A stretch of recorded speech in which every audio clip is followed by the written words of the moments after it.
Aloha travellers, you're listening to the Travellers Ukulele Gig Guide podcast, where I talk to people about ukulele and travel.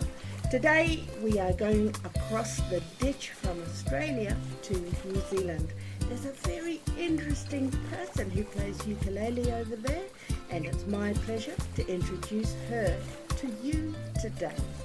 Moana, Cath, how are you? Morena, Shirley, I'm really good, thank you. Cool. Fantastic. I said we're over the ditch from Australia, so you're obviously in New Zealand. Whereabouts are you living, Cath? I'm living on the Makariki Peninsula, which is north of Auckland and by the coast, and we love it. Great, by the coast. So you're a water, sea baby type of person? Oh, completely.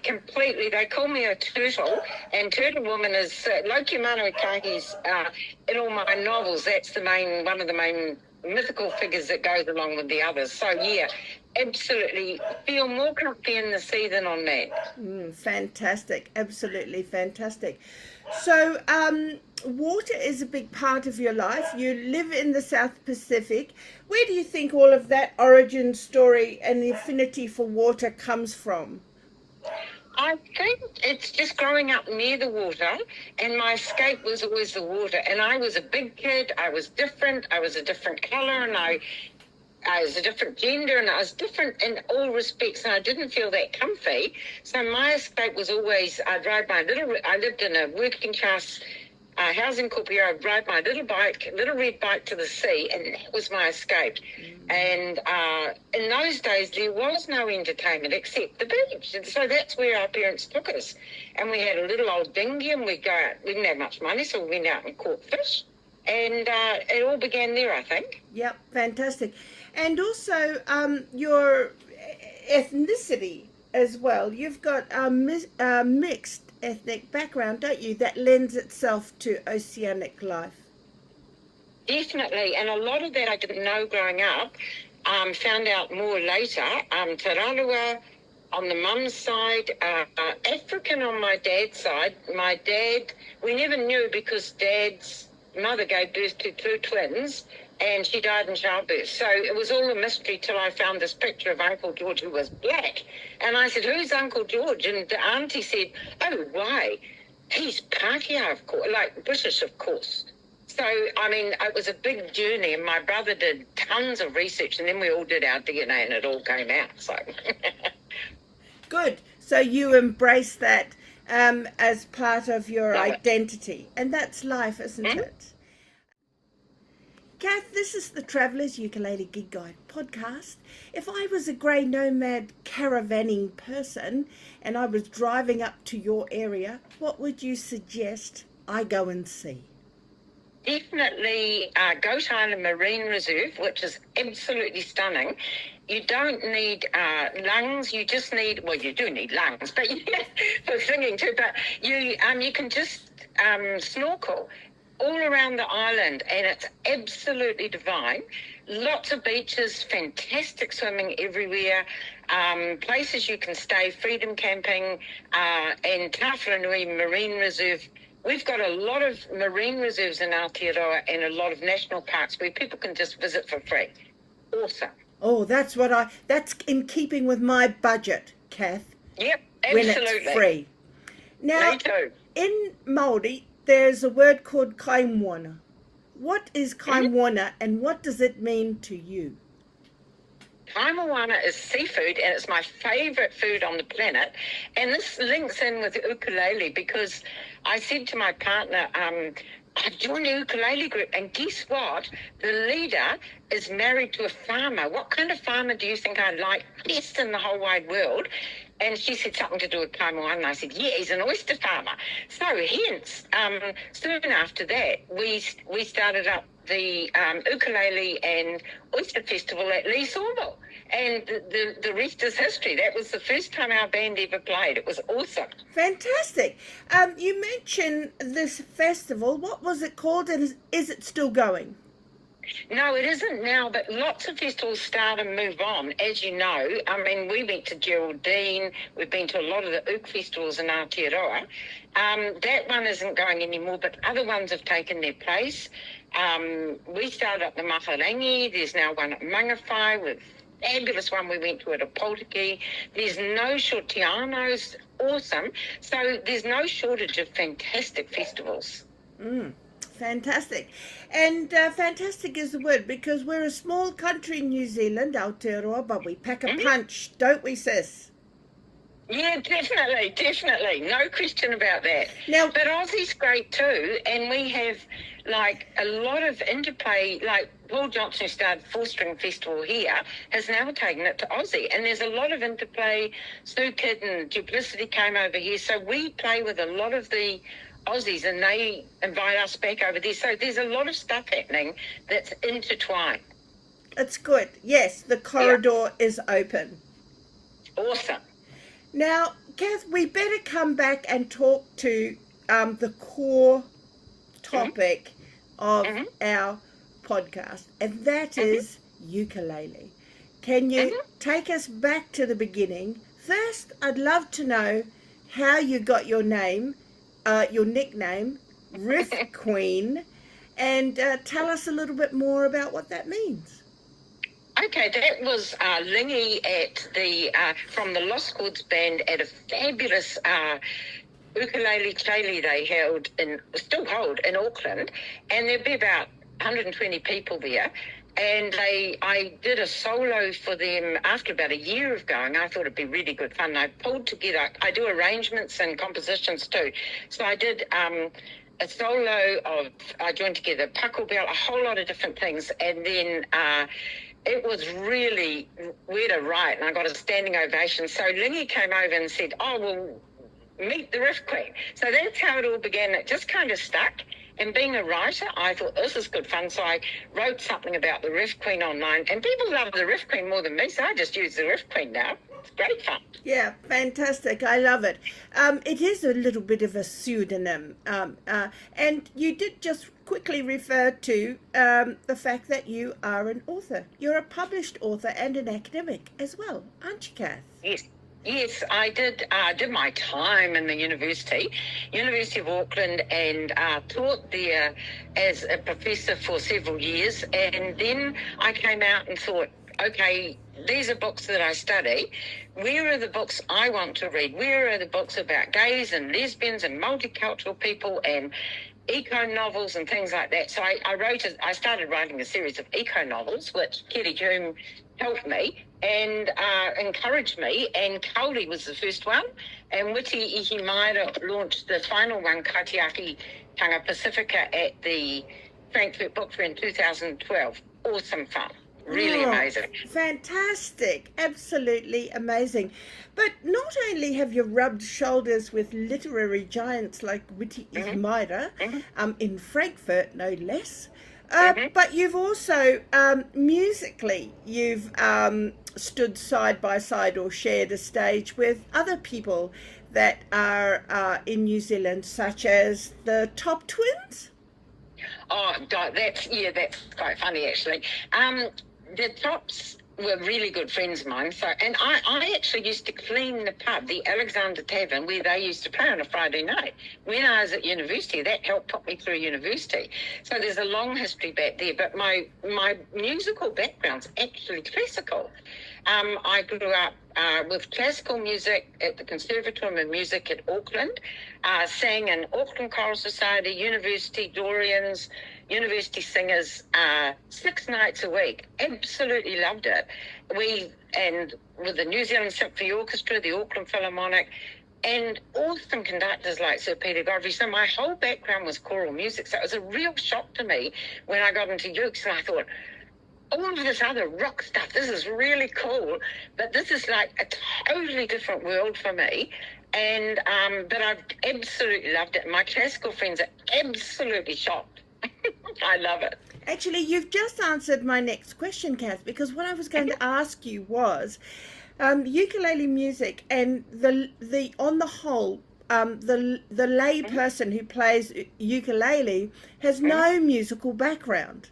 That's true. They've just come to a place where they want to connect with people at this stage of life, and they've found that they can fulfill maybe dreams or childhood things from the past. And what I was going to say to you, as a classically trained conservatorium graduate and professor, do you ever get the crazy eye when you go to ukulele jams and they're thumping along something in some weird 1810 timing or something? Do you ever get the crazy eye? Yeah, sometimes I get the crazy eye, but remember that also the Riff Queen came from, I really took, once I started ukulele, I took to riffing and picking. I absolutely loved it. So I'm the riffer in our band, Jade River Band, and I just absolutely love it. And that's what really took me into other areas that I found interesting. And then I could go back and do some of my classical stuff too. But with the band, we mainly do others. And then I teach with Diane Morgan. She teaches the classes and I riff alongside. So I'm kept really down to earth, because every Tuesday we have classes all day and people come from all sorts of backgrounds, and some people just want to go and sing. Some people just want to strum. People have all sorts of different ideas, and I think it's absolutely cool. And people come and just are happy. That ukulele is a happy instrument. Now, travellers in New Zealand and Australia, Cath has referred to the fact that she has played with a lot of you and been around for a little while and been performing at festivals around the country. But I bet you didn't know any of this about her, did you? And that's the beauty of having a conversation in this relaxed style of podcasting. So I'm going to drop a little carrot here, and I'm going to say, if any of you out there would like to share some story about yourself, please reach out, because podcasting is a great way to do it. Wouldn't you agree, Cath?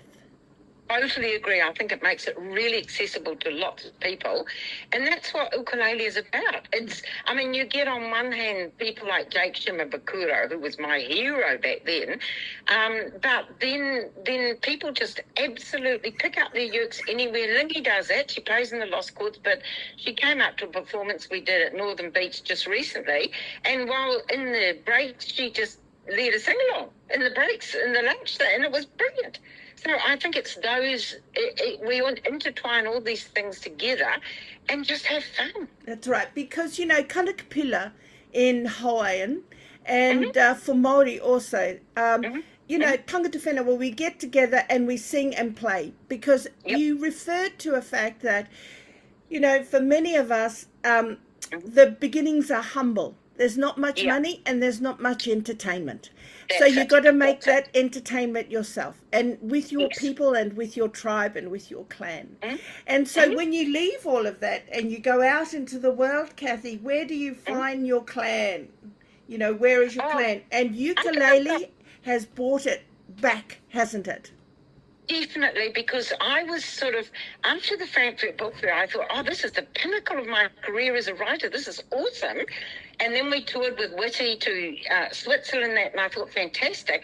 Then life intervened. My partner ended up looking after her mother with dementia for 10 years. Then my parents were in their 90s. And then suddenly I was back here, not performing, not on the world stage, and just thinking, we'd been touring for 21 years with the books. And I thought, what am I going to do? And then suddenly an ad came up saying there was a ukulele jam in Wartburg. So I went along. I had no idea. I couldn't strum. I was completely useless.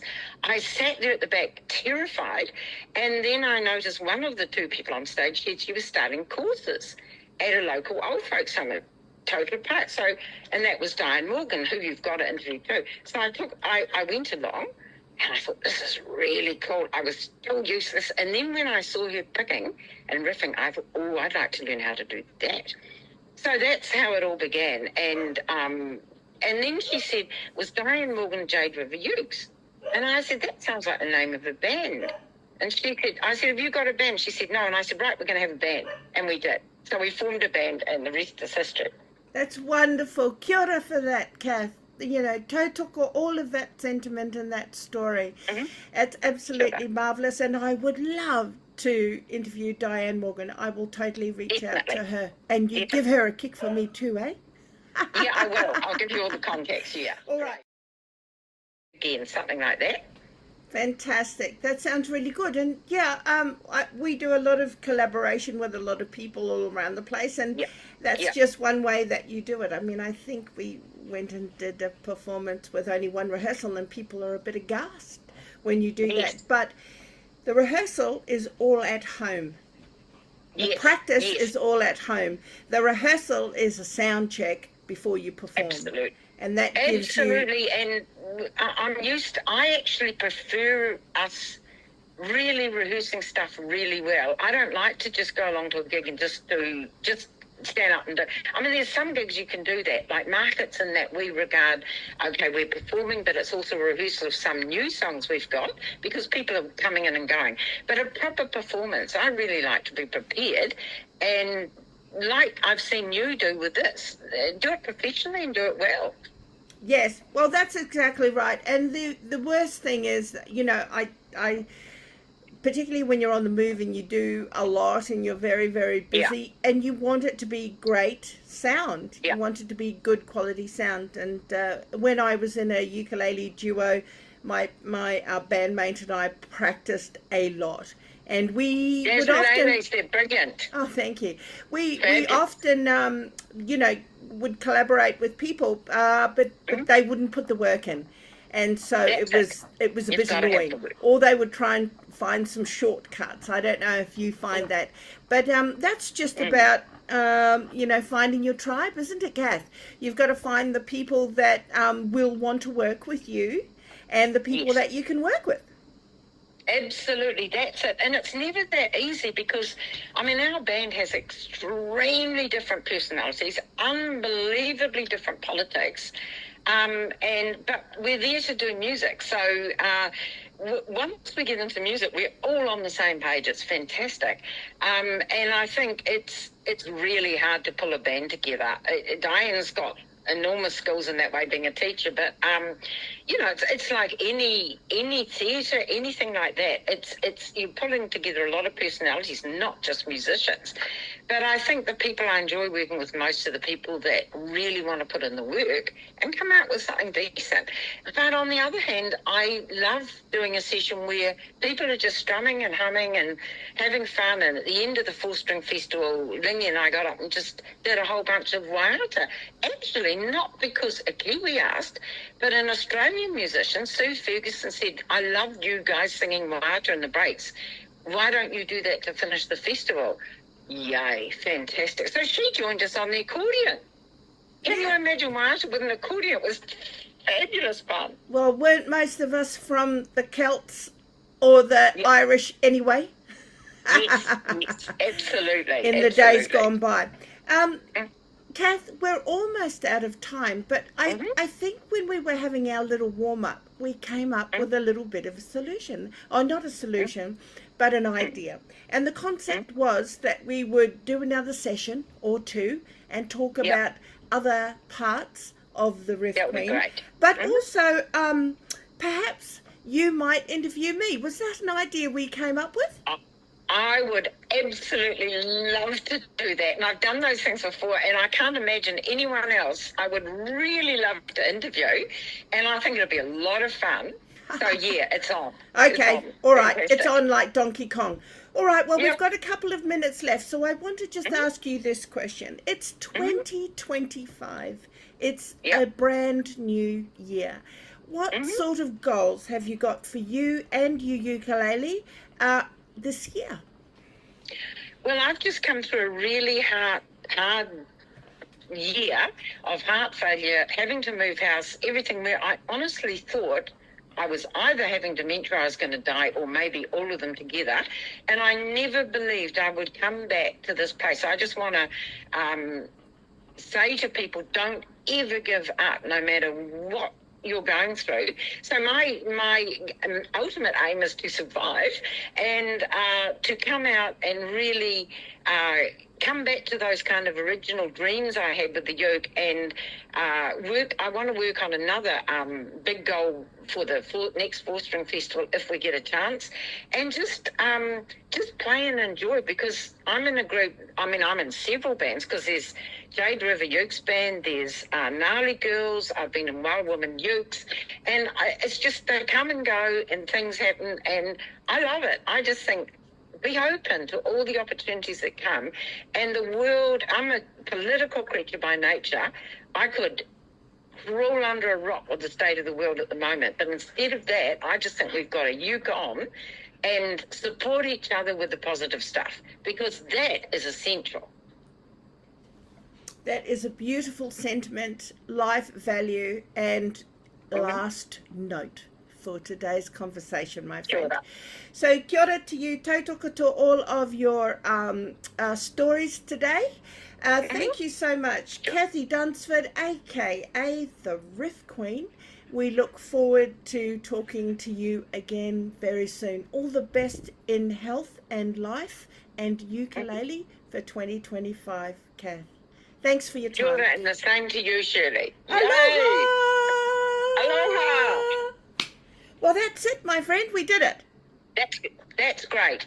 We didn't get up to your funny thing, and we'll do that next time. I was thinking about funny thing, but I came back to that big life dream thing. But we'll get back to it. That was great. No, I think that was really good, because pretty much everyone I know at the moment is feeling utterly depressed at the state of the world. Yeah, it's tough. It's a really tough. It's a tough gig. Tough, and I think it's a tough gig. That's why we've got ukuleles and each other. That's exactly right, and that's why we're doing bright. That's why we live bright. Here's a funny little story. One of my cousins passed away, and there was a tangi, and my daughter, who came up from Canberra, she's quite conservative. She walks to the house. All the shoes are on the step, and there's a pair of shoes, bright blue with pineapples on them. And she looked down at them. She thought, "Oh my God, who would wear shoes like that?" She comes in. We go inside, we have the tangi, the hui, we come out, I put on the bright blue pineapple shoes, and she looked at me and she said, "Of course it's you." Yeah, absolutely. And I mean, look at the gear I wear. I mean, I thought I'll wear what I wear in performances, and I've seen you in performances, and I'm really comfortable with it. And the secret is really, I started getting into island shirts because I couldn't barely fit anything else. And then I thought, this suits me. It's great. And I didn't see be colourful. The great thing is she encourages people to be colourful. The boys sort of wear their jeans and their old checkered shirts, and we're trying to get them out of it and get them into a bit of colour. But we are known to be very colourful band, and it goes with ukes. That's beautiful. Hey, look, I just want to touch on this fact too. You said that your first ukulele festival. Do you say ukulele or ukulele? Well, everyone says ukulele, but of course in Hawaiian it's ukulele. Yes. And and in Māori it's ukarere. Yeah. Yes, and I've written part of Na Iwi. Actually, that would be another song. Na Iwi.